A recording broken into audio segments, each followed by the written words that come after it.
Makanya kemudian ada selamatan itu ajarannya Wali Songo itu. Ajarannya Wali Songo itu. Ajarannya Wali Songo itu.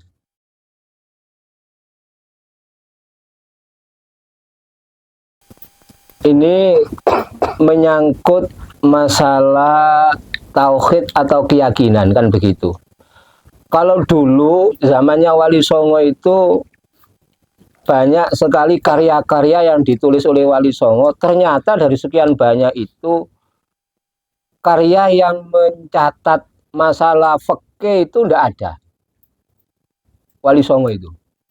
Setelah ditelusuri kan sekarang arsipnya itu diambil di Belanda sana kan diambil oleh NU. Itu ternyata diselidiki yang bersifat fikih itu jarang sekali. Jadi dulu Wali Songo itu tugasnya hanya mengenalkan orang itu kepada Al-Quran, kemudian mensyahadatkan, yang ketiga sunat. Hanya itu dulu. Makanya kemudian ada selamatan itu ajarannya Wali Songo itu. Tapi dasarnya bukan dari agama, dari kapitayan. Kemudian di coro Jopo Montrone diganti sahadat.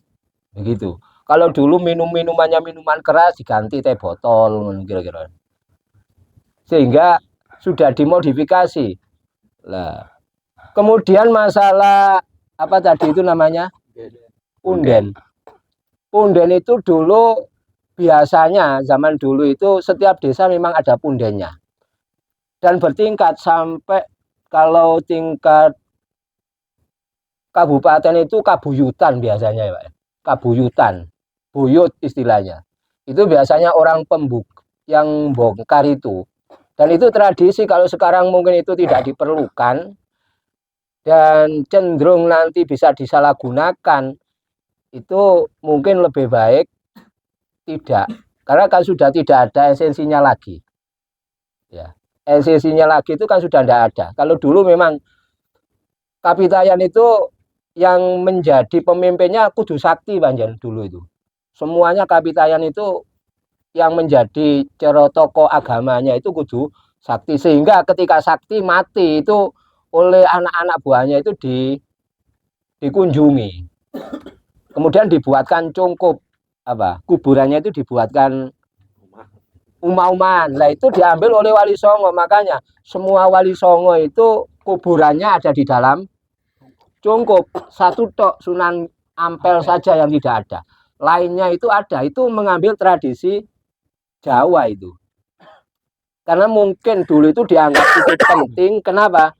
Karena tidak akan bisa masuk ke dalam masyarakat kecuali mengikuti alurnya. Sekarang ini kan sudah beda jauh sekarang. Kalau memang sudah tidak diperlukan lagi, ya kira-kira tidak perlu. Kenapa? Karena tipis nanti bedanya. Antara tabaruk dengan musik itu bedanya tipis nanti. Kadang-kadang yang diminta itu kan lain-lain, yang dipujo-pujo itu kan lain. Nah itu kalau menurut saya itu lebih baik itu enggak dilanjutkan. Kenapa? Esensinya kan sekarang sudah tidak seperti dulu lagi. Cara perkembangan zaman, cara penyebaran agama itu kan sudah tidak diperlukan. Kalau dulu itu diperlukan karena memang untuk sengaja pancingan untuk agama supaya bisa masuk. Kalau umpamanya tidak, ya tidak perlu lagi. Dan kalau ahli sunnah wal jamaah itu tandanya ahli sunnah wal jamaah mengadakan kirim doa lah istilahnya, itu tidak di kuburan. Kiai-kiai dulu itu kalau khol itu ya di rumah-rumahnya, di pesantrennya atau di rumahnya, bukan berfokus di kuburannya. Kan sekarang banyak yang acara di kuburan itu acara Syiah, lebih ke ajaran Syiah. Keajaran Syiah yang memuja-muja kuburan. Kalau terutama ulama NU zaman dulu kalau khol kirim doa ya di rumahnya atau di pesantrennya, tidak pernah di kuburannya itu enggak. Artinya tidak pernah meramaikan, membuat acara inti di kuburan itu enggak pernah. Lah kalau ziarah iya, tapi tidak membuat acara inti.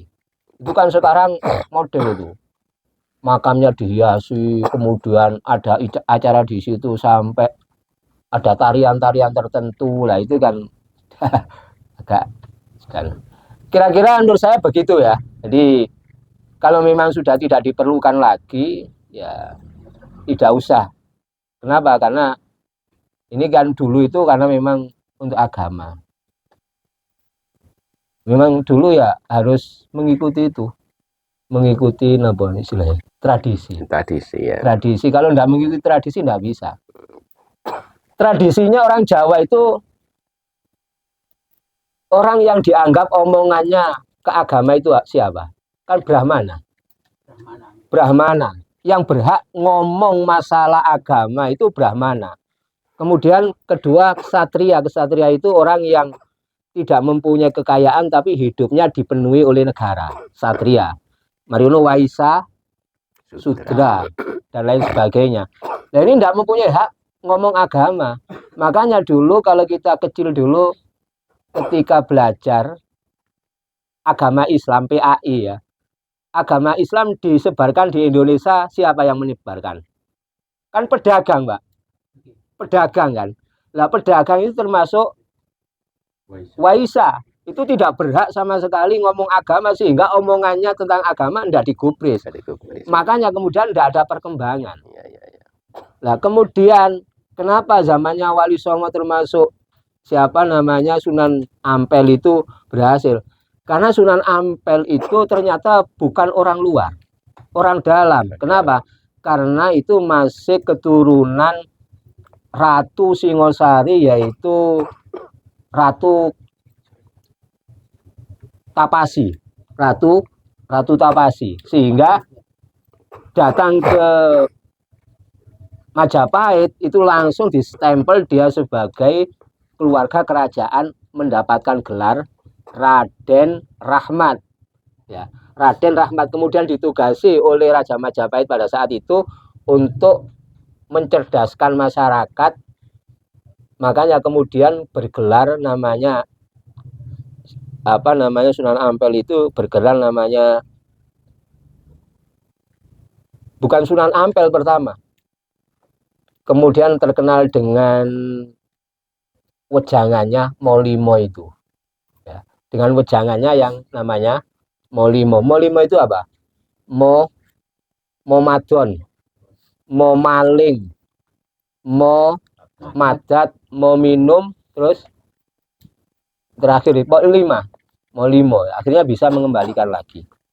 Jadi intinya begitu, kalau memang sudah tidak diperlukan lagi dan itu mengkhawatirkan terjadinya bentuk-bentuk penyalahgunaan akidah di situ, lebih baik jangan. Bab ketika kita salah dalam beribadah, bentuk ibadah itu mudah. Contoh orang sholat subuh salah tidak kunut umpamanya, itu kan salah tidak kunut, tapi penyelesaiannya mudah, apa? Sujud sahwi selesai kan begitu. Ya. Tapi kalau orang itu salah dalam masalah akidah, man ata'arofan fasa'alahu an say'in fasoddaqohu fasa'alahu an say'in, kemudian tanya tentang sesuatu. Setelah dijawab fasoddaqohu, kemudian dia membenarkan, mempercayai terhadap paranormal itu. Apa akibatnya? Lam tuqbal sholatuhu arba'ina yauman. Sholatnya 40 hari tidak diterima. Tapi kalau kita salah sholat, umpamanya batal sholatnya salah, paling hanya satu sholatan itu yang tidak diterima. Tapi kalau salah dalam masalah akidah, maka 40 hari ini. Tapi kok dino iki nang dukun, saminggu kas nang dukun, kapan diterima nih?